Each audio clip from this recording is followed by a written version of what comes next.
From Lagos, the nation's commercial capital, this is the News at 10. Live from Channels Television. Reporting tonight, Amarachi Ubani.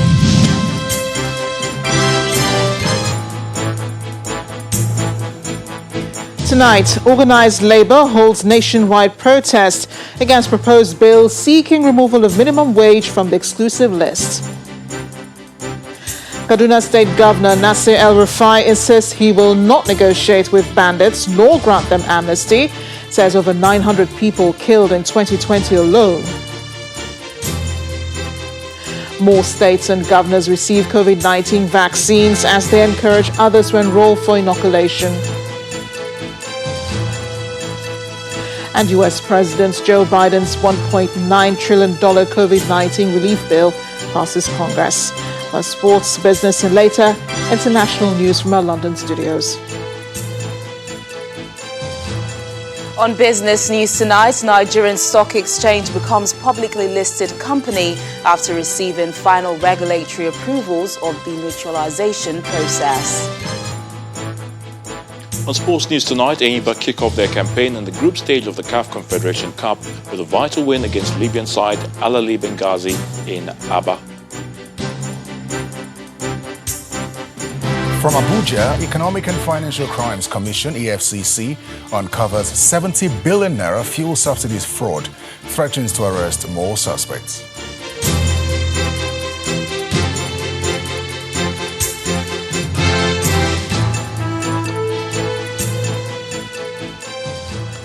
Members of organized labor in Abuja have staged a protest at the National Assembly to challenge the bill seeking to amend the National Minimum Wage Act. The amendment, being sponsored by a member representing Sabongeri Federal Constituency of Kaduna, wants to transfer the subject matter of minimum wage prescription from the exclusive legislative list to the concurrent legislative list set out under the second schedule of the 1999 Constitution as amended. But the organized labor says such move is a breach of the international labor law agreements which Nigeria subscribed to and is detrimental to the welfare of its members. Meanwhile, leadership of the National Assembly says the bill in question will be quashed. Our correspondent Emperor Simon reports.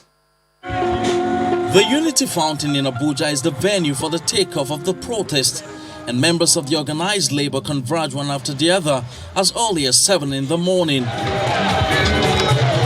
The president of the Nigerian Labour Congress, Ayuba Waba, arrives in company of other labor leaders and immediately addresses the crowd. Let us ask him, how much is his salary per month? That Betty. How much is he earning?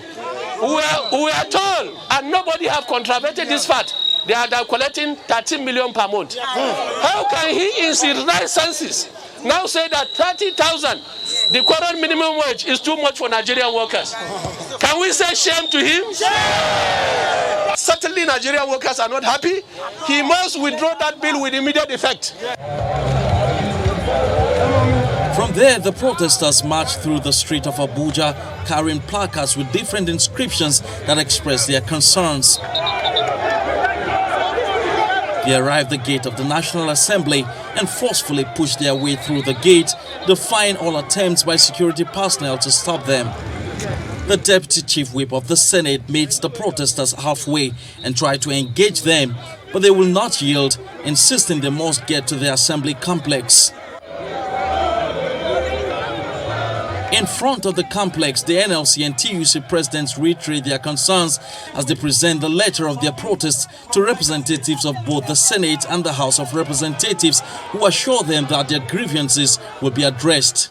We will stand by you to ensure that the fundamental right of every worker is not only enforced, but is ensured and guaranteed. The only justice that bill is to kill the bill.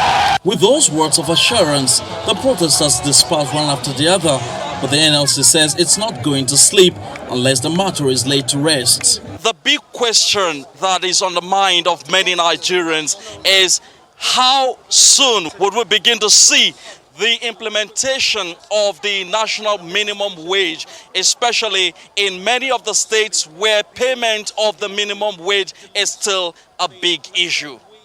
From the National Assembly, Emperor Simon, Channels Television News.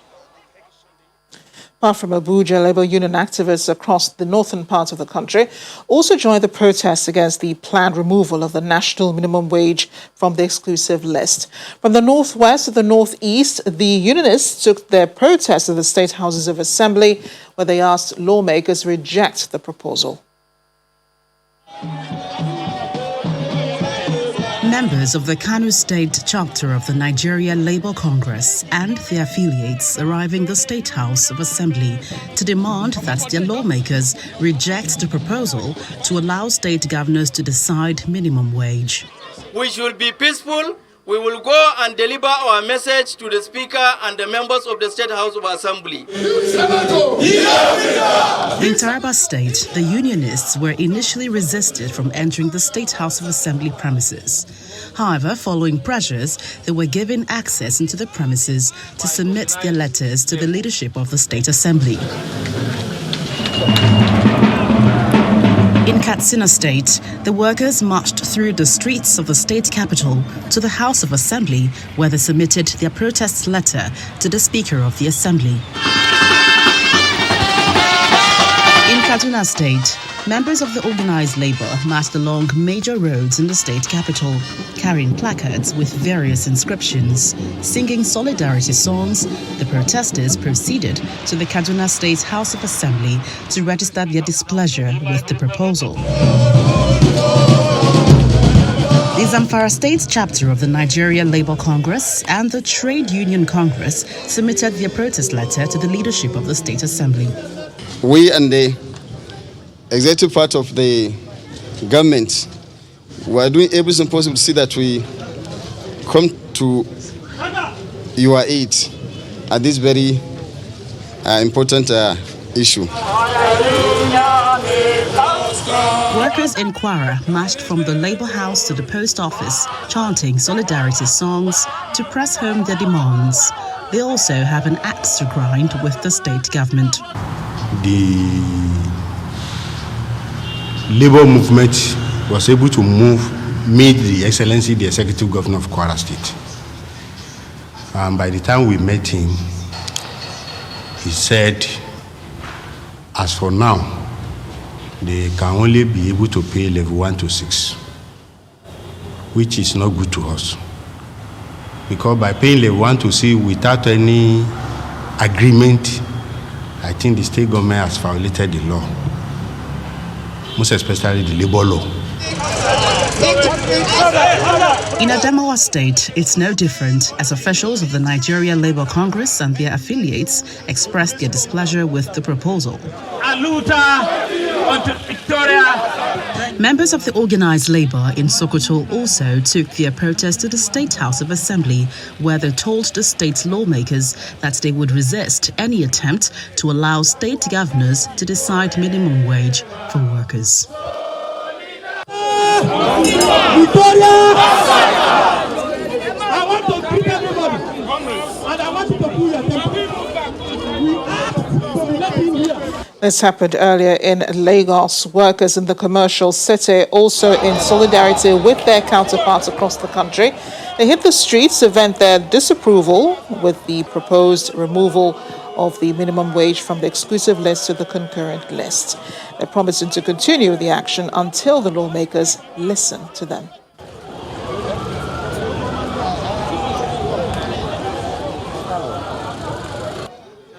It's also a similar story across other southern states in the country, where workers say they will not back down on their protest until the bill is quashed. I want to greet everybody.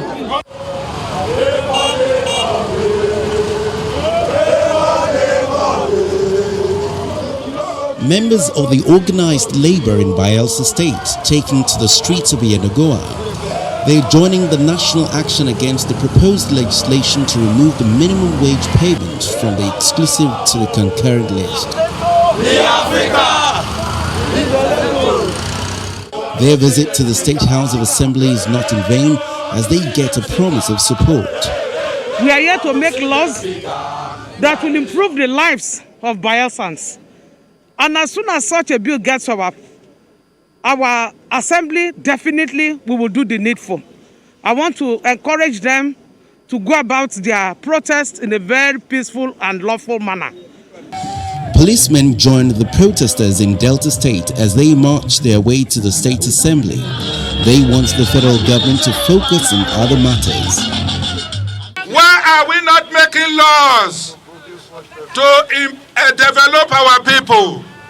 Why are we not making laws to improve the welfare of our people? Why are we not making laws to improve the working conditions of Nigerians? So, Mr. Speaker, we'll receive your speech. Mr. Speaker will talk with his colleagues. And when that time comes, if at all it gets here, the amendment bill gets here for ratification, Delta will make history by standing on the path of truth.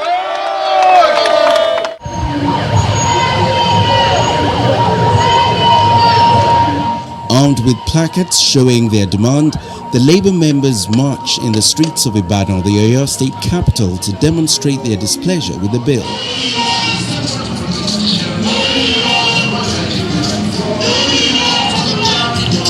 It's not a futile effort marching to the state legislative complex, where the leadership of the assembly promises that the bill will not sail through the state chambers.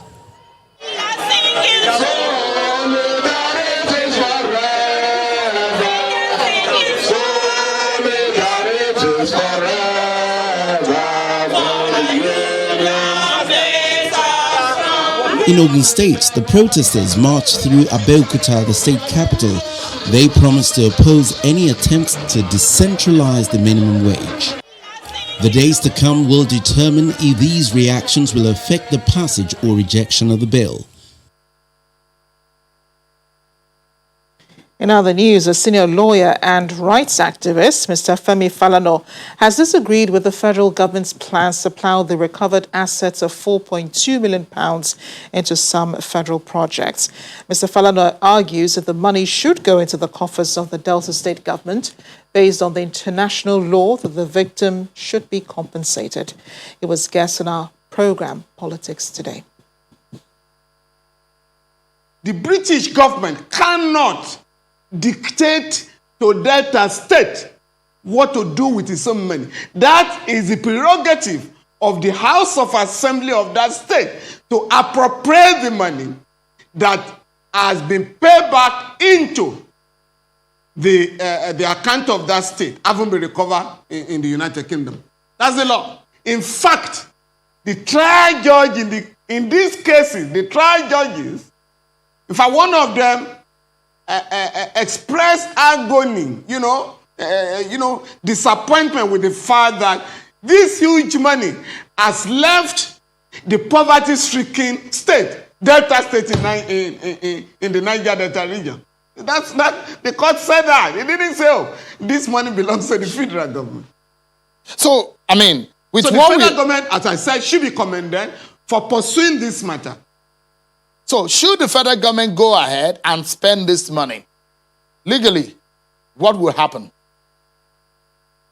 No, the federal government will have to be challenged. More so that there is a precedent. You cannot treat equals unequally.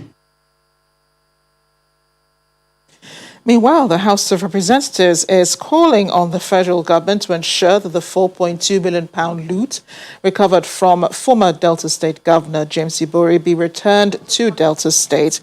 The lawmakers insist that the fund was stolen from Delta State and as such should rightly be returned to the state. The fund, according to them, is needed for infrastructure development. This was a resolution reached after a motion of urgent public importance, which was sponsored by all the lawmakers from Delta State.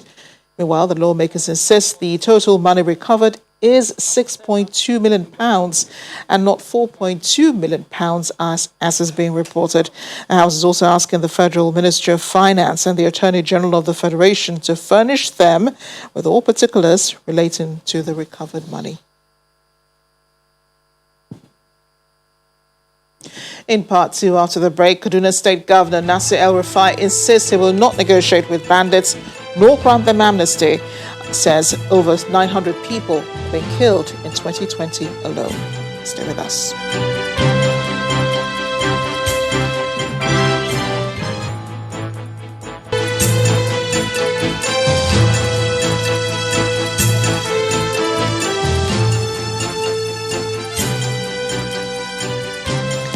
Welcome back. If you just joined us, you're watching the news at 10 live on Channels Television Lagos. A reminder of our top stories. Organized Labour holds nationwide protest against proposed bill seeking removal of minimum wage from the exclusive list. Kaduna State Governor Nasir El-Rufai insists he will not negotiate with bandits nor grant them amnesty. Says over 900 people killed in 2020 alone. More states and governors receive COVID-19 vaccines as they encourage others to enroll for inoculation.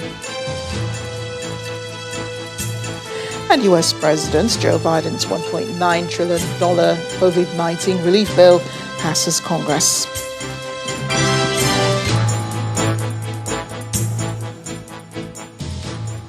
Let's turn our attention now to security. The Kaduna State government says a total of 937 people were killed and 1,962 others kidnapped by bandits throughout Kaduna State in 2020 alone. But the state governor, Nasir El-Rufai, is insisting he will not engage the bandits in any dialogue nor grant them amnesty. He made the comments at the presentation of the state's 2020 security report to traditional rulers, members of the civil society organizations, and the media in the state capital. Thank you. It's an event put together by the Kaduna State Government to present the 2020 security report at the State Government House. Government officials, traditional rulers, security agencies, as well as civil society organizations all gather for the presentation. The State Commissioner for Internal Security and Home Affairs kickstarts the event by highlighting some of the factors that contribute to the aggravation of insecurity, as well as the sequence of the attacks between January and December of 2020. The main security challenges affecting some parts of Benungwari, Giwa, Igabi, and Chukun local governments are banditry and kidnapping. There were hardly and even more ruinous killings and reprisal attacks from people who presume the crimes are perpetrated by certain ethnic groups. The misconceptions frequently lead to ethnic and communal clashes, which further aggravate the tense situation and increase the number of casualties in the area. After his presentation, he then hands over copies of the report to Governor Nasir El-Rufai and other concerned parties. Thank you. For Governor El-Rufai, the report captures the pains of individuals, families and communities affected by activities of those he calls criminals and outlaws, as well as the measures taken by the Kaduna State government and security agencies in dealing with the challenges. Our position in the Kaduna State government has been clear, unequivocal and consistent. Bandits, cattle rustlers and armed militias must be degraded and decimated to a state of unconditional submission to constituted authority. We will neither negotiate with criminals of any description, nor support any grant of amnesty to them. The takeaway from this presentation is the need for strong collaboration with all relevant stakeholders that will lead to restoration of peace and security to the state and prevent bandits from unleashing terror on innocent residents. Let's also over now to Terry Kumi in Abuja for more on the News at 10. Hi, Terry. Hello, Amarachi, and welcome to the nation's capital. The newly appointed chairman of the Economic and Financial Crimes Commission, EFCC, Abdurrashid Bawa, says the anti-corruption body has identified about 70 billion naira fraud in the fuel subsidy program of the federal government. Mr. Bawa stated this in an interview with journalists after testifying in a 1.4 billion naira fraud trial involving an oil company, Nadabu Energy, at the Lagos High Court. Although the trial predates his appointment as the EFCC chairman, Mr. Bauer has been involved in the investigation of the matter, becoming the first EFCC boss to give evidence in court. The EFCC accused the first defendant, Abubakar Ali Peters, and his company, Nadabo Energy, of allegedly using forged documents to obtain 1.4 billion naira from the federal government as oil subsidy, after allegedly inflating the quantity of PMS purportedly supplied. The defendants had pleaded not guilty to the charge.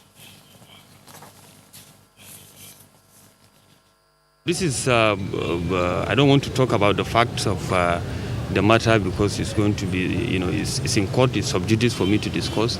But it's part of the several cases that we have charged in court in 2012 after we concluded investigation on petroleum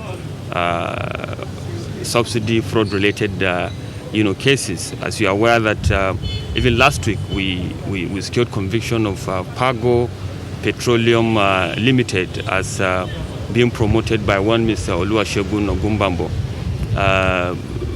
We have made a lot of recoveries, from the petroleum subsidy cases.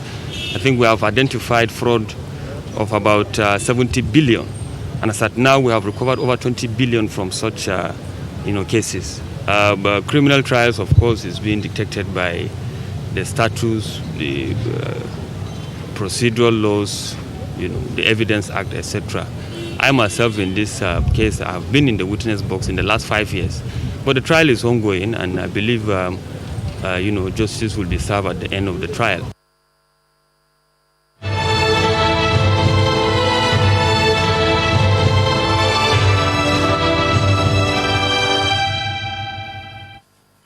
Now, more state governors have been receiving the first dose of the COVID-19 vaccine, and they're encouraging citizens in their states to follow suit. In Kaduna State, Governor Nasir El-Rufai took his first dose of the COVID-19 AstraZeneca COVID vaccine alongside his deputy and the State Commissioner of Health. He appealed to the people of the state to still observe all the safety guidelines. A similar exercise was also carried out in Ekiti State, where Governor Kayode Fayemi and top government officials and some frontline health workers received the first jab of the vaccine. The governor says the vaccines are necessary in the interest of public health. Well, Governor Badaru of Jigawa State also received the first dose of the vaccine at the Government House Clinic in Dutse, after the state received 68,520 doses. He is hopeful that the vaccine would be able to make people resistant to the virus.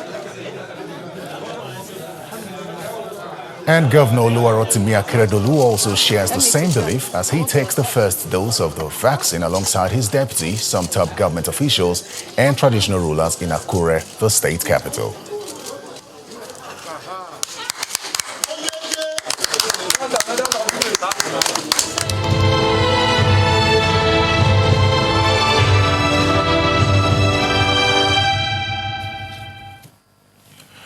Governor of Ebonyi State, David Umahi, has asked youths in the state to remain steadfast in the pursuit of their dreams.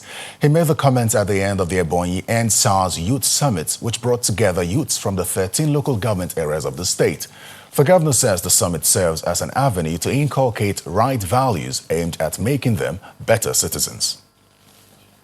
If you are looking for mentorship... This summit, organized by the Ebonyi state government, came about as a result of last year's protest against the Special Anti-Robbery Squad, SARS. The roll call here is of outstanding Nigerians cutting across sports, religion, and entertainment. They're here to motivate the youth and dissuade them from destructive tendencies such as was experienced during the 2020 NSAS protests. Whatever you are doing, make sure you do it well. Make sure you put everything. Discipline. That's the first one. In everything we do in life, we have to be disciplined. No matter how you see yourself, no matter how small or big you are, even in business, you have to be disciplined. To the youths, I want to say, you can be anything you want to be. You can be anything. Just bear in mind that the decisions you take and the choices you make will definitely decide the seasons of your life. The governor of Ebonyi State steps up to the podium and he begins his speech by encouraging the youth to remain focused and resist any action inimical to the peaceful coexistence of the country. Apart from the 3 billion NSAS empowerment program which is ongoing, this one is a different kind of engagement. So I want to engage 150 of you immediately for further training based on what you want to do in life.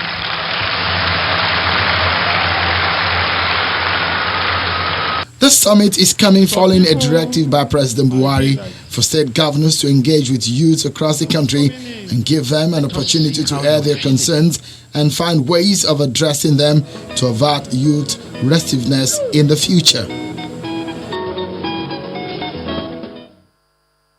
That's all from Abuja, but when the news at 10 returns, Nigerian Stock Exchange becomes publicly listed company after receiving final regulatory approvals of demutualization process.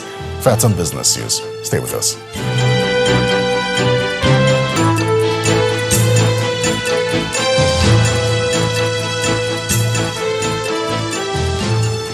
Welcome back. The Federal Ministry of Water Resources, through its trimming project, has handed over 7 completed irrigation sectors to farmers in Bunkure local government area of Kano State. The rehabilitation project is part of the federal government's transformation of irrigation management in Nigeria, known as Trimming Project. This area in Bunkure local government of Kano State is home to the completed 7 irrigation sectors totaling 1,047 hectares of land. It's for that reason that guests are gathered here to witness the handover of the irrigation sectors from the Federal Ministry of Water Resources.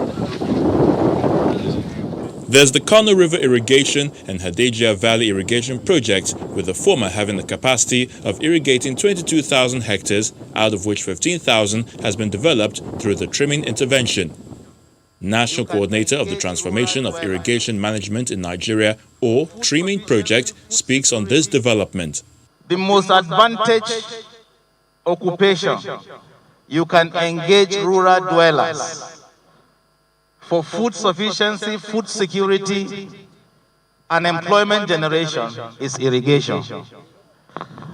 That is why the federal government, with the support of the World Bank, embarked on this project.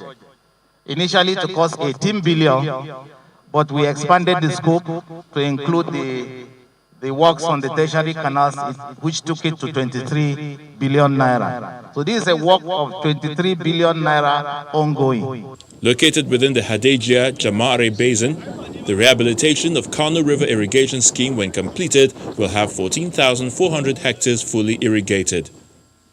I wish to implore the UWA in particular to make good use of this opportunity provided by the Trimming Project to develop themselves and also try to maintain the status of the irrigation project as handed over to them. Meanwhile, Trimming Project officials say they are confident that when utilized, an estimated 50,000 dry season farmers will benefit from the Kano irrigation farming that will improve food sufficiency and generate income to farmers, even as the papers are signed with the project completion set for 2024. The River State government has continued with the commissioning of projects in the states, now with the inauguration of a 6.1-kilometer road in Ikwere local government area. At the commissioning, Governor Nyesom Wike restated his commitment to building more infrastructure, challenging the federal government to do more for the state, which he says contributes so much to the national economy. The project was commissioned by former Deputy Speaker of the House of Representatives, Austin Opara. It's the commissioning of more road projects in River State by Governor Nyesom Wike who is now popularly referred to as Mr. Project in the state. Constructed by an indigenous company, the 6.1-kilometer road connects 3 agrarian communities in Alu, Ikwere local government area.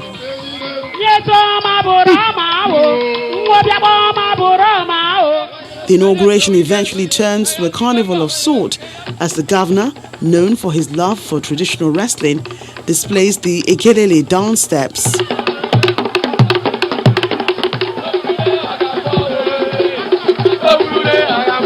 Governor Wike restates his commitment to develop all parts of Rivers State as he tasks the federal government to also do more for a state he says contributes a lot to national development. When we invite people to come and commission projects, we go and tell them, don't go there, nothing's happening, it's a hype. Minister of Sports was there yesterday, was he not? Did you not commission the Big Madrid Academy?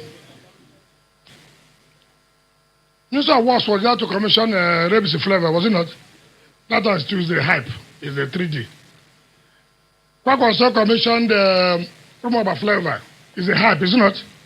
3D. Donald Duke commissioned Rumor Chronodo, is a hype. 3D. We are going to commission a Popo Road, it will be hype. 3D. Everything hype, hype. Come and hype your own. His special guest, the former Deputy Speaker of the House of Representatives, Austin Opara, urges the federal government to understudy the agenda of the Wike administration in infrastructure development. You immediately started commissioning projects in Eleme, Tai, Gokana, Kana, Akukutoro, Ikwere local government, Emohwa local government, and many other local governments. You started commissioning. They kept quiet.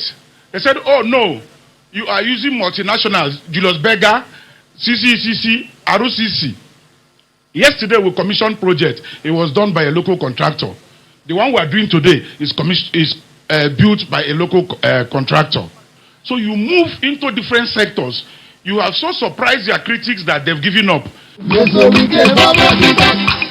That agenda is what the Rivers State government says is pushing to improve the livelihood of all residents in all communities across the state. That leads us into more business news. Here's Teniola Shobowale. Banking so easy, so simple. Dial *894# now to experience it. You first, First Bank.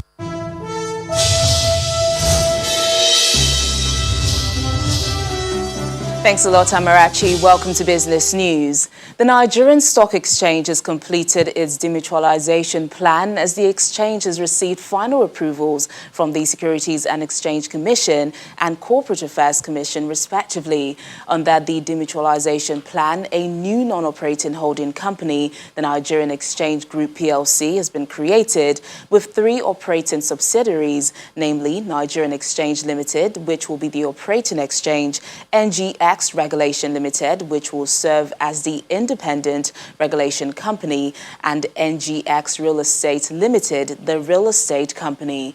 The approvals by the SEC and CAC signify that the NSC can now activate its transition plan to a new operational structure and holding company. The approvals also enable the shares of NGX Group PLC, which have been registered with the SEC, to be allotted to the membership pursuant to the court-approved scheme of arrangement. Global Finance, a prestigious U.S. magazine specializing in financial markets and investment banking, has named the African Development Bank as the best multilateral financial institution in the world for 2021. The award is a global recognition for the path-breaking efforts of the AFDB as it transforms itself into a solutions bank for Africa through a combination of its operation, knowledge services, and investments positioning, which continue to help accelerate Africa's development. This is an affirmation of the success of the operational strategy being pursued by the AFDB under the leadership of Dr. Akinwumi Adesina, who was unanimously re-elected to a second consecutive 5-year term as president of the institution last year. The award comes after ratings agency S&P Global affirmed the AFDB's AAA credit rating with a stable outlook in in February 2021. Meanwhile, Wednesday's trading session at the NSE ended on a positive note following renewed interest for some high-value equities after the heavy loss recorded on Tuesday. Laddie Williams has the details.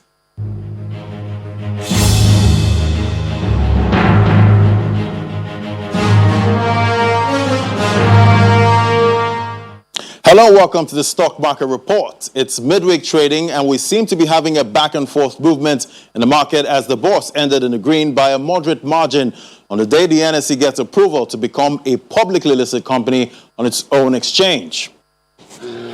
And the bull is back to with a moderate 0.63% rebound from some of Tuesday's losses. And I must say kudos to the industrial goods sector of the NSE. The 1.74% gain on that counter, which is largely attributed to the 8 naira gain from Dangote Cement, countered the losses from the banking as well as the oil and gas sector. And that also lifted the market's value by more than 127 billion naira.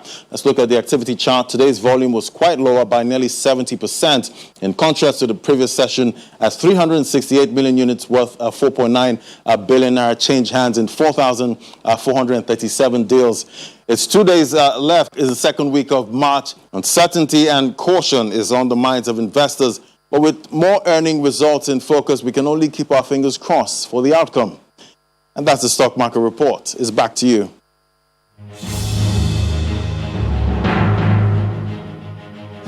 Thanks a lot, Laddie. U.S. stock markets also closed midweek trading session with positive sentiments following continuous drop in bonds yield and the passing of the new stimulus package by the U.S. House of Representatives. Well, here are some snapshots of global markets figure for the day.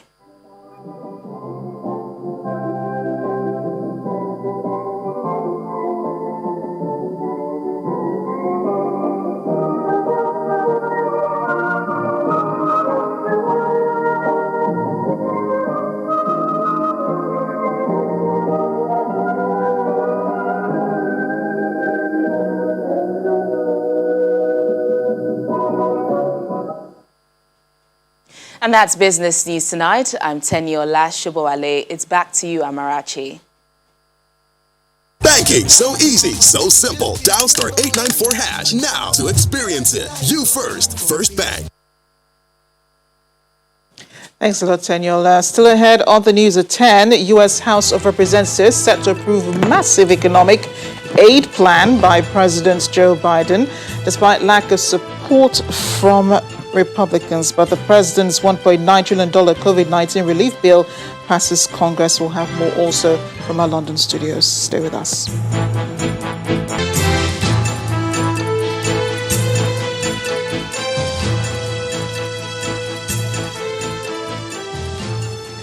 Welcome back. The U.S. Congress has passed the $1.9 trillion COVID-19 relief bill to help Americans deal with the impact of the pandemic. The House of Representatives approved the massive economic aid plan by a vote of 220 to 211 today, along partisan lines, with no Republicans voting in favor. Having already passed through the Senate, this relief package now awaits President Biden's signature to turn it into law. Simon Pusey has more international news and around the world in 5. Good evening and welcome to the Channel Studios here in London with your international news around the world in 5. A sixth woman has accused New York's Governor Andrew Cuomo of sexual harassment and inappropriate behaviour.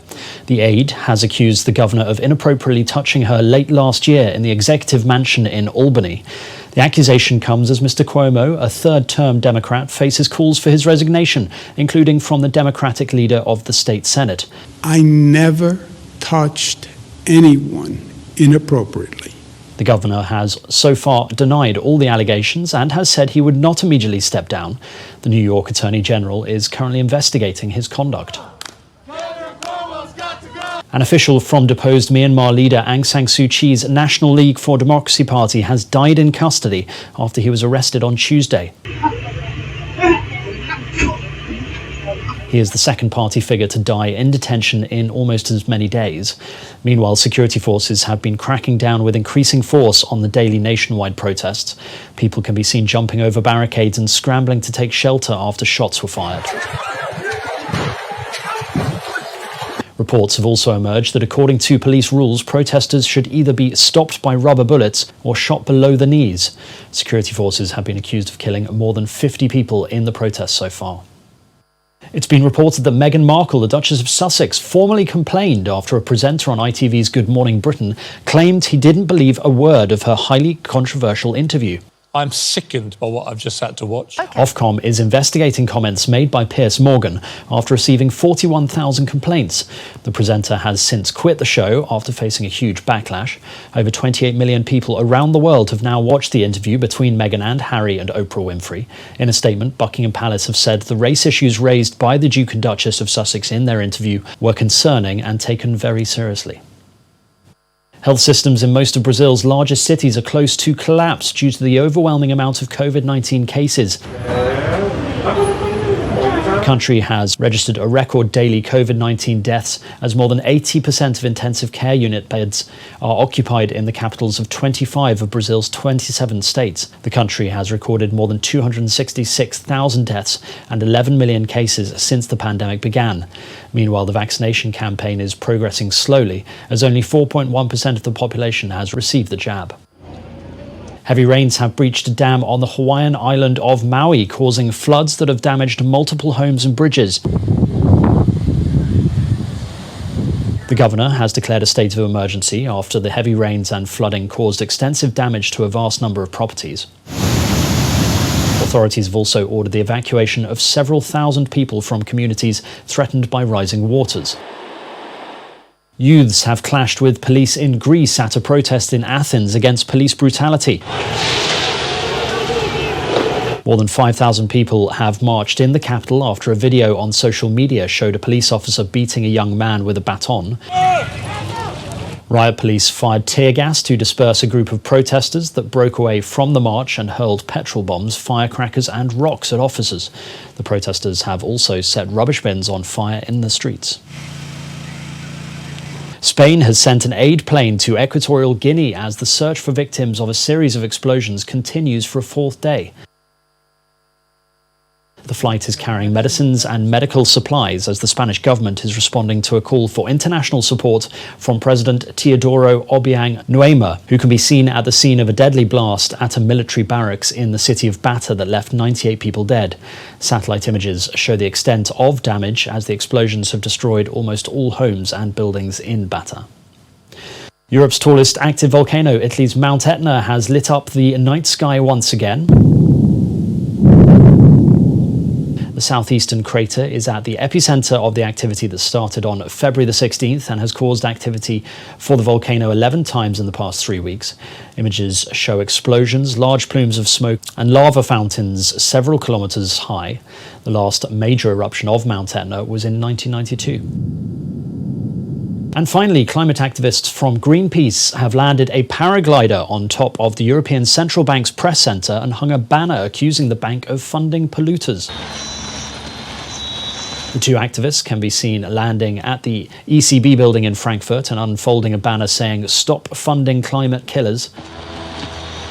The protest followed a think tank report which argued that the ECB's lending rules favoured carbon-intensive industries and perpetuated a market failure to properly price polluting assets. And that's your international news around the world in 5. Now back to the Channel studios in Lagos.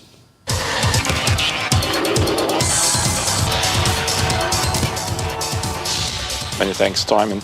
Now, two-time African champions Enyimba International FC has kicked off their campaign in the group phase of the CAF Confederation Cup on a good note. The People's Elephant defeated Libya's Ali Benghazi 2-1 at the Enyimba Stadium in Aba. Austin Oladapo got the opener just within 9 minutes from kick-off. The visitors then equalized 9 minutes later from the penalty spot. Enyimba's Victor Mboma restored their lead on the 43rd minute of the first half to hand the host all 3 points. Paris Saint-Germain and Liverpool FC have advanced to the quarter-final stage of the UEFA Champions League. PSG and Barca played out a 1-1 draw in Paris to help Mauricio Pochettino's side progress to the next round 5-2 on aggregate. Kylian Mbappe got the opener for the hosts from the penalty spot in the 30th minute. Lionel Messi responded with a thunderous strike 7 minutes later. In the other clash, Liverpool progressed 4-0 on aggregate following a 2-0 win against Red Bull Leipzig in Budapest. IOC President Thomas Bach has won an unopposed second term that will keep him in the post until 2025, following a vote on the first day of a virtual IOC session.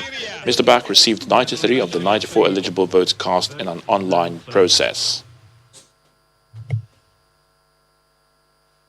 The Edo State government has summoned an Abuja-based contractor who is allegedly working without permission on the state's indoor sports complex in the Tete Benin City, the Edo State capital.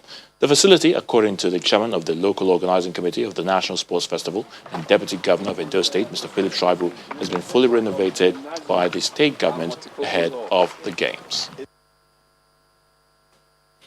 And that's sports news. I'm Ayotunde Balogun.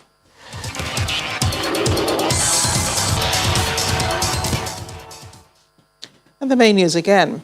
The organised labour today held a nationwide protest against a proposed bill seeking the removal of minimum wage from the exclusive list to the concurrent list. The workers say the move contravenes international labour laws. Also today, Kaduna State Governor Nasir El-Rufai again said he would not negotiate with bandits nor grant them amnesty. He also said over 900 people were killed by bandits in 2020 alone. That is all on the news at 10. Thanks for watching. I'm Amarachi Ubani. Good night.